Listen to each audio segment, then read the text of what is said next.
حضور صلی اللہ تعالیٰ علیہ وسلم ایک دن مسجد نبوی شریف میں تشریف لے جا رہے تھے.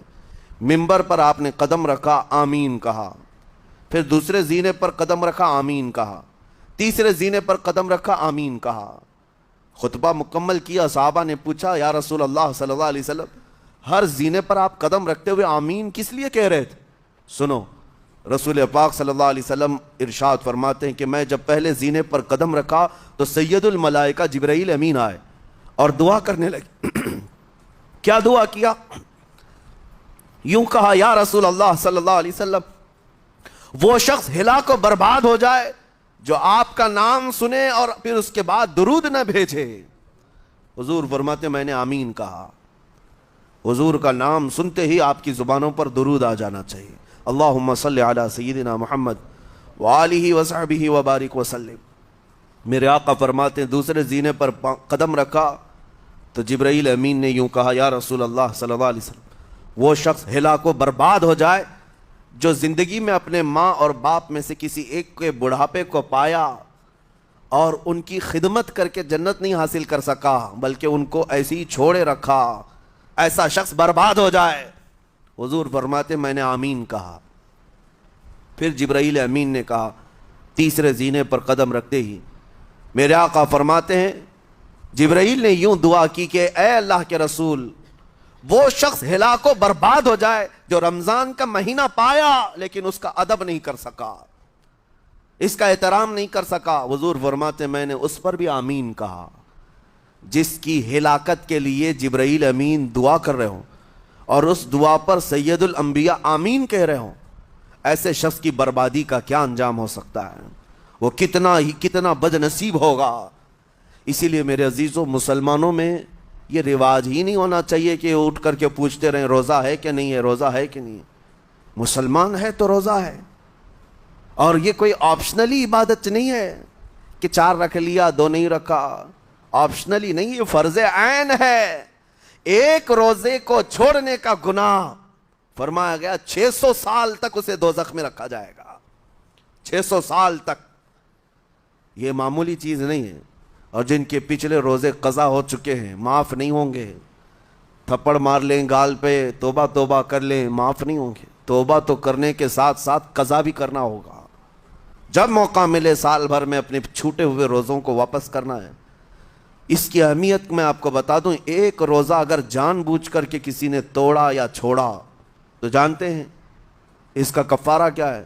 اس کا کفارہ یہ ہے کہ اس کے بدلے میں دوسرے دنوں میں 60 روزے کنٹینیو رکھے. رمضان کا ایک روزہ پورا کرنے کے لیے 60 روزے رکھنے پڑ جائیں گے. ہاں, اگر کسی عذر کی وجہ سے, کسی تکلیف کی وجہ سے چھوڑا تھا, بیمار تھا یا سفر میں تھا یا تکلیف کی شدت تھی, اس وجہ سے روزہ چھوڑا تھا, تو اس کے بدلے میں ایک روزے کی قضا ایک ہی روزہ ہوگی.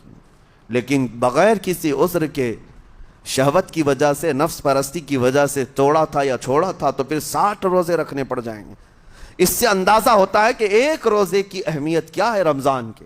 اسی لیے میرے عزیزو, یہ روزے آسان ہیں, روزے آسان ہیں, اس کو رکھ لو. اس کی جزا بہت بڑی ہے, اس کی جزا بہت بڑی. ویسے بھی آپ دوسرے دنوں میں لیٹ ناشتہ کرنے کے بھی عادی ہیں. ممبئی والوں کا تو حال یہی ہے, 12 بجے کے بعد 1 بجے 2 بجے تو ان کے ناشتے ہوتے ہیں. دوپہر کا کھانا تو شام 5 بجے ہو رہا ہوتا ہے. بس وہ ناشتہ سکپ کرنا ہے. دوپہر کے کھانے جو آپ کے ہوتے ہیں اس سے اور تھوڑا ایکسٹینڈ کر لیں تو افطاری کا وقت آ جاتا ہے.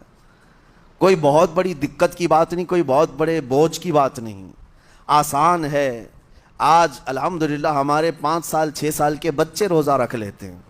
تو بڑوں کو تو اللہ نے جو طاقت عطا کی ہے, روزہ ہرگز ترک مت کرو. لیکن ساتھ میں آج یہ میسج ضرور دوں گا, نیت یہ کرو کہ مجھے تقویٰ مل جائے, مجھے پرہیزگاری مل جائے. اور یہ آپ کو خود چیک کرنا ہوگا. روزانہ رات کو نماز میں کھڑے ہو جاؤ تراویح کے, دیکھو کہ کتنی تبدیلی آ رہی ہے. آج میں نے روزہ افطار کیا, میرے اندر بدلاؤ آیا کہ نہیں آیا؟ اور اگر نہیں آ رہا ہے, کوئی تبدیلی نہیں آ رہی ہے, تو اس کا مطلب ہے آپ تقویٰ نہیں حاصل کر رہے. آپ تو روز مرہ کی روٹین پر چل رہے ہو. روٹین پر چلنے کا مطلب یہ روزہ نہیں ہے. روزہ تقویٰ دے کر جاتا ہے بندے کو, روزہ خوف خدا دے کر جاتا ہے بندے کو. اسی لیے میرے عزیزو, آج دیکھیں آپ بہت ساری برائیوں سے رمضان میں بچ جاتے ہیں، تھوڑی اور محنت کی ضرورت ہے۔ ہم نے دیکھا ہے بہت سارے گھروں میں، باقی عیاش گھروں کی مجھے کوئی وہ نہیں ہے، ان سے کوئی لینا دینا نہیں، لیکن نارمل مسلمانوں کے گھروں میں بھی ہوتا یہ ہے، عورتیں بچوں کو تلقین کرنا شروع کر دیتی ہیں، گانے بند کرو، ٹی وی بند رکھو، بہت ساری چیزیں بند رکھو کہ رمضان آیا ہوا ہے۔ اور رمضان میں اگر ٹی وی لگا بھی لیا تو کچھ اسلامک چیزیں دیکھنے لگ گئے۔ ماحول تم نے خود ہی بدلا ہے اپنے گھر میں، کچھ چیزوں کو آپ نے بدلا ہے اور کچھ چیزوں کا ادب آپ نے کرنا شروع کیا ہے۔ اسی کو اور تھوڑی سی محنت کے ساتھ بڑھا لیا جائے، قسم رب ذوالجلال کی ہر برائی رمضان میں ہی آپ سے ختم ہو جائے گی۔ جس کی کوئی چیز چھوڑنے پر نہیں چھوٹتی ہے وہ رمضان میں کر کے دیکھ لے، اللہ کی بارگاہ میں یاد کرے کہ مولا دن بھر میں تیری رضا کے لیے بچ رہا ہوں، مجھے میری باقی زندگی میں ان گناہوں سے بچا لے۔ وہ رحمان ہے، جب وہ تمہیں اس کے بدلے میں جنت دیتا ہے تو یہاں برائیاں کیوں نہیں چھڑواتا؟ یقیناً وہ برائیوں کو تم سے دور کرے گا۔ قرآن کا فرمان عالی شان لعلکم تتقون، اسی پر میں نے آپ کے سامنے بات رکھی ہے۔ روزے اس لیے فرض کیے گئے ہیں تاکہ تمہیں تقوی مل جائے، پرہیزگاری مل جائے۔ بعض لوگوں کو دیکھا گیا ہے رمضان المبارکہ میں بھی وہ اپنی بری حرکات سے باز نہیں آئے، ان کی روٹین ویسی جاری رہی، نعوذ باللہ نظروں کی خطائیں بھی باقی رہیں۔ اور سب سے بری چیز یہ ہے کہ رمضان میں شیطان کی نیابت اگر کوئی کر رہا ہوتا ہے تو تمہارا یہ موبائل فون ہے۔ اکثر لوگ یہ سمجھتے ہیں کہ اس موبائل فون کو ہم استعمال کرتے ہیں تاکہ ٹائم پاس ہو جائے، روزہ کا وقت قریب آ جائے۔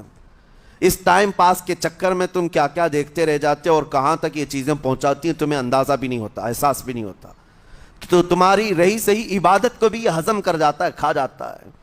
اس کے استعمال پر اگر کنٹرول ہے تو خوب استعمال کرو، لیکن کنٹرول نہیں ہے تو اے نوجوانوں اس کا بھی روزہ رکھو، اس انٹرنیٹ کی بلاؤں سے محفوظ ہو جاؤ۔ اس لیے کہ بہتوں کو میں نے دیکھا ہے ان کے دن بھر اور رات بھر رمضان میں سوشل نیٹ ورکس پر مصروفیت ویسی کی ویسی ہے جیسے دوسرے دنوں میں تھی۔ وہ رات بھر چیٹنگ میں بھی مصروف ہیں، ایک دوسرے کو ادھر ادھر بھیجنے میں بھی مصروف ہیں، ساری چیزیں جوں کی توں چل رہی ہیں۔ تو تمہارے موبائل نے تمہیں تقوی سے بہت دور رکھا ہے، تمہیں رب تعالیٰ کے قریب ہونے نہیں دیتا۔ اپنے آپ کو بدل لو۔ ظاہر سی بات ہے یہ سخت چیز ہے، اگر کوشش کرو گے تو بچ جاؤ گے، اور تقوی اتنی آسانی سے تو نہیں ملتا۔ اپنے آپ کو سٹرگل کرو، انشاءاللہ العزیز دل پاک ہو جائے گا، پھر آپ کو اپنی زندگی کے اندر جو اجالے نظر آئیں گے وہ خود آپ محسوس کریں گے، آپ محسوس کریں گے۔ گناہوں کے اندھیروں نے دل پر ایسی کالک رکھی ہے کہ آپ کو کچھ بھی یہاں پر سمجھ میں نہیں آتا، ورنہ نمازوں کا لطف ایسا ہے، قرآن کا مزہ ایسا ہے، جسے یہ لگ جائے دنیا کی کوئی نعمت اس کے سامنے ہیچ نظر آتی ہے، کوئی چیز اسے اچھی نہیں لگتی، لیکن کب؟ جب اسے تقوی کا اجالا حاصل ہو جائے۔ میرے عزیزو، اللہ کریم کی بارگاہ میں دعا گو ہوں، مولا قدیر و جبار ہم سب کو تقوی و پرہیزگاری عطا فرمائے، اور